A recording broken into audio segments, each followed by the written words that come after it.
I'm Randy Gardner, and I'm Carrie's dad. And I'm Judy Gardner, and I'm Carrie's mom, or as she likes to call me, Mommy. And Daddy. I'm Mark, and this is Merle. I'm Grandma, mother to Nathan. And I'm Grandpa. Birth story. So, Nathan, we had the opportunity to pick your birthday because we knew you were going to be difficult to deliver, as was your brother. It's a family trait. So the doctor says, when would you like your son Nathan? Oh, we didn't have a name, or we didn't tell him that. Anyways, when would you like his birthday to be? And it could have been shared with Dad or give you your own date. We agreed you should have your own date. Absolutely. So we went into the hospital on a Wednesday. Everything went perfect. You came out a bouncing happy kid. And the next morning, there was a blizzard. 8 to 10 inches in Richmond, Virginia is not something you mess with. As a result, your grandparents didn't get into town until Friday night. They were going to come and spend the first week helping me out when I got home with you. Well, we all went home on Sunday, and guess what? We got another blizzard. So for the first week, we had your great-grandparents, no, wait a minute, this is for Nathan. We had grandparents, and father and mother all in the house with nowhere to go because we couldn't even get out of our driveway. So then the first week went by. Grandpa came back after working for the week, took Grandma home, and Dad went back to work. So we learned to be a mother all by ourselves. But snow has fortunately not interfered with any of your birthday parties. This is Carrie's birth story. So it's hard to believe that my baby is having a baby. And Carrie's due date was April the 6th. And Carrie is named after my father, Carl. And it brought much joy to my mother that I was expecting a baby. And so my mother came from Baltimore to New Jersey when I was, close to my delivery date. And on April the 5th, I realized that I could tell I was in labor.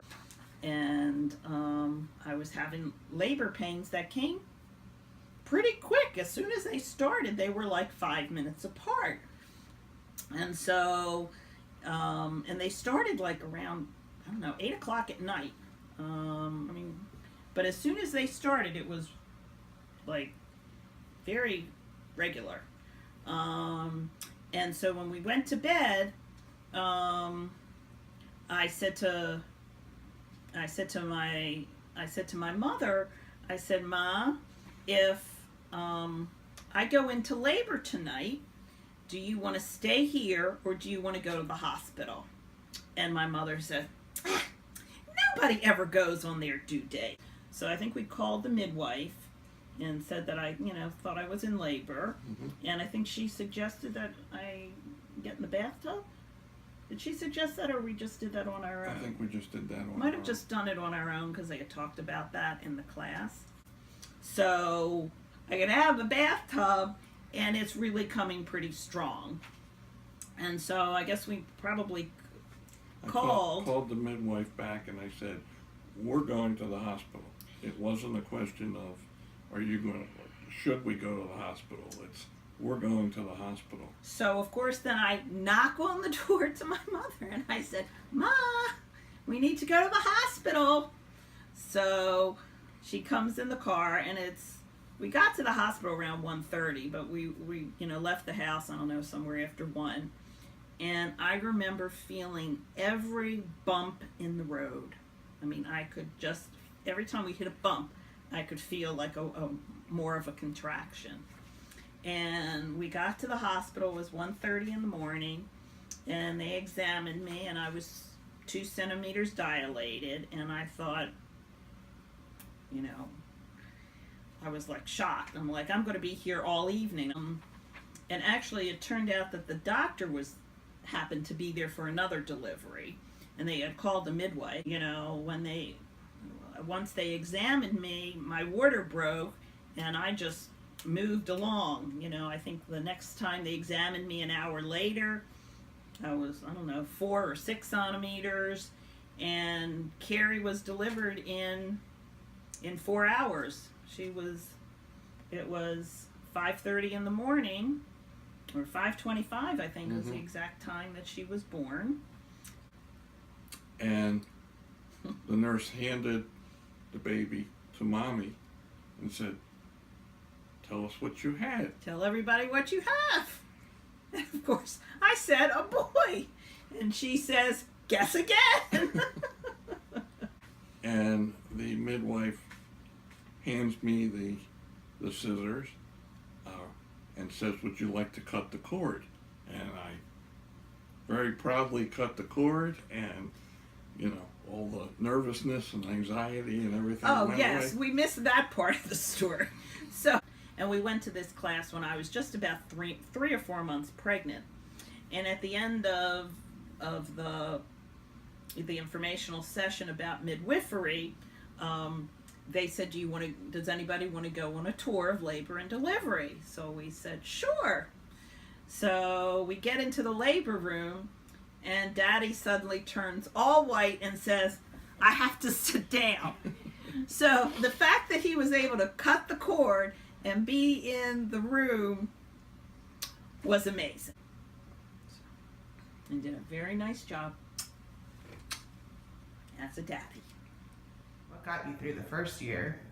Nathan's mother got us through the first year. She was incredible and did a lot of work and patience and sleeplessness and organization, and we worked together, and it worked very well.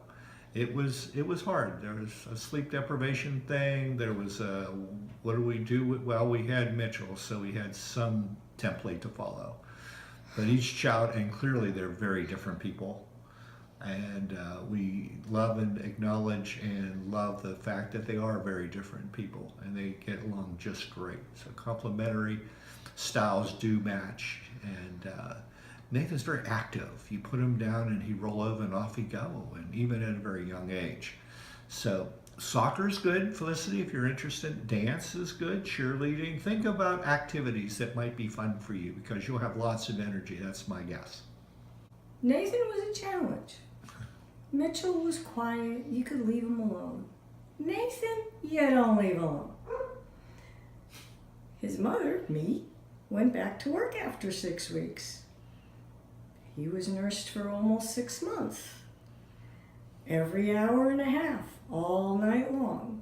Yeah, it took a lot of patience and not much sleep. One night I even went in to nurse him, and there was a puddle on the floor because the ice had melted into the house in his bedroom. So one never knows what to expect. But in spite of our anxiety, it was overwhelming love to just, we're going to get through this 1 hour at a time, 1 day at a time. And after about 6 months, everything settled down, and it was a young boy to raise, not just the impatient, hungry baby. Daycare helped. My going back to work helped. We were able to take your father to Florida when he was only 5 weeks old. Loved the beach right from the get-go.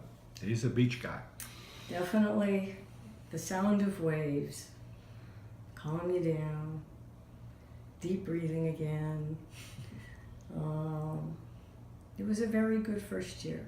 It's been a very good 30 years. So what helped you through the first year?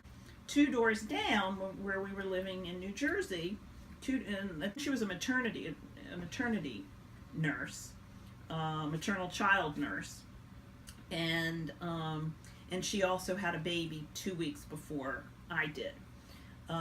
So thank goodness for Sue, and the pediatrician was very good. because there were a couple of days where Carrie hadn't gone to the bathroom.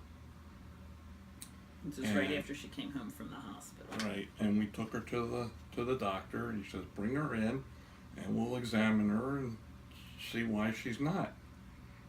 Soon as I put her down on the table and took the diaper off, she peed all over the table.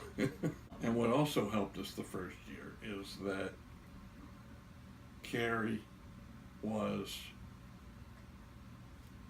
I don't want to say the perfect baby, because other people might roll their eyes.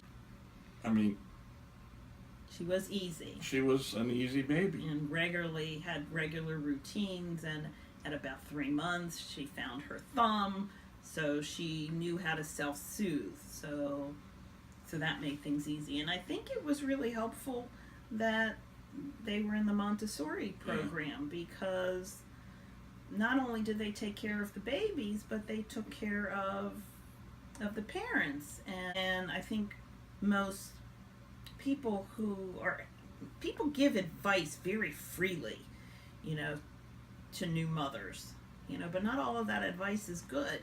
Of course, we're here giving advice right And- now, but But the important thing is to develop a routine. And favorite childhood stories, well, there's a couple that come to mind. One is when we had a lazy boy recliner, and she used to sit in my lap, and we would read together. And when she started to learn how to count, she would go 2, 5, 9, 2, 5, 9, and we just couldn't get the rest of the numbers down. Go ahead. and a couple of things. When she was a baby,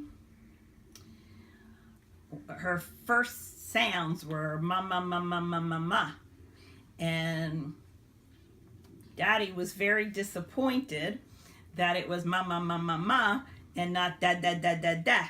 So he would stand there and go da da da da da da da, and she would go ma ma ma ma ma. And the other sound she would make would be ah ba ba ba ba ba ba. So I convinced Daddy that she was just using the Hebrew word for father, Abba. But then when she really got the word daddy, she somehow thought that daddy was for both parents. And she would run to me and say, Daddy!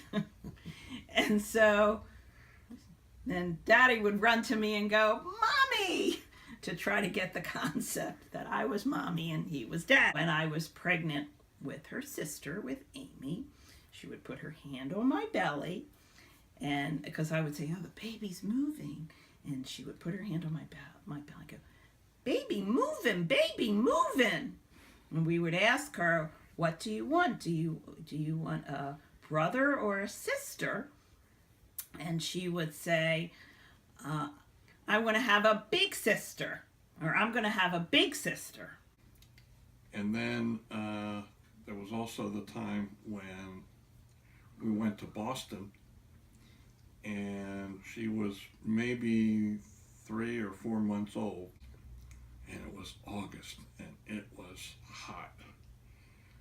And Carrie was in a little sundress, and we were constantly getting advice from everybody, from friends, from family, how to, hold the baby and put socks on the baby and prepare the formula and, do any advice from anywhere. Well, the Pilgrim woman said to Mommy, shouldn't that child be swaddled, else her arms and legs won't grow straight. So my message to Felicity is you're being born into a wonderful family. You have parents who love you, who came from loving families, who believe in the importance of being a family and sharing things as a family.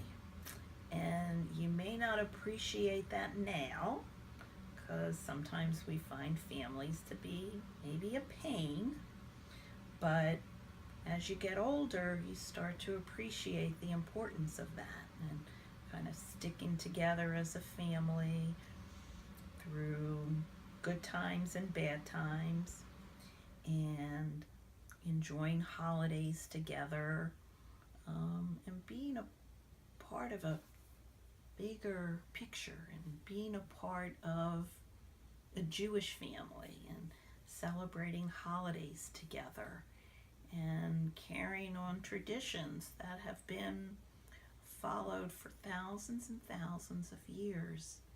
And you're carrying on a beautiful name of someone who you won't ever meet, but she is your mother's grandmother, whose name was Florence. And she was a wonderful cook and baker and really believed in family and having lots of family outings and being together for all sorts of holidays, and having barbecues for Mother's Day and Father's Day and Labor Day and Memorial Day, and even celebrating together on Christmas, because that was a day off for everybody, and so we should be together as a family for Christmas too. She really believed in the importance of family, and that's what you're being born into, is people who love to be a part of a family and who want to continue that tradition. So we are so looking forward to your birth. Listen to your parents. They're nice people, and they have good things to say. Felicity, you have two of the best parents in the world. They're loving, they're affectionate, and they're going to love you no matter what comes down the road. And so will we too. Know that we're always here for you. Love you.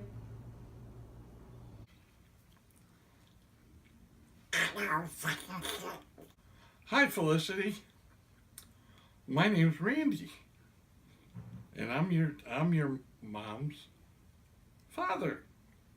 And we're gonna have some fun now that you're here. You were named after my mother. Her name was Florence, and she was very loving and caring, and a great cook, and a great baker, and she loved her family, and she could tell a story, and she could talk to anybody, and she just had a lot of fun and wanted to just make sure that everybody was happy. And we're so happy that you're here, and you're named after my mom, because everybody loved my mom or mother or Florence or whatever anybody would call her, and she just lit up a room. And that's what we hope you do. You light up a room just by being there. And it was wonderful news when our first baby said that she was having a baby, and that she was having a girl. And it meant so much to me in particular that she thought and cared enough to name you after my mother. So, welcome to the family, and let's have some fun.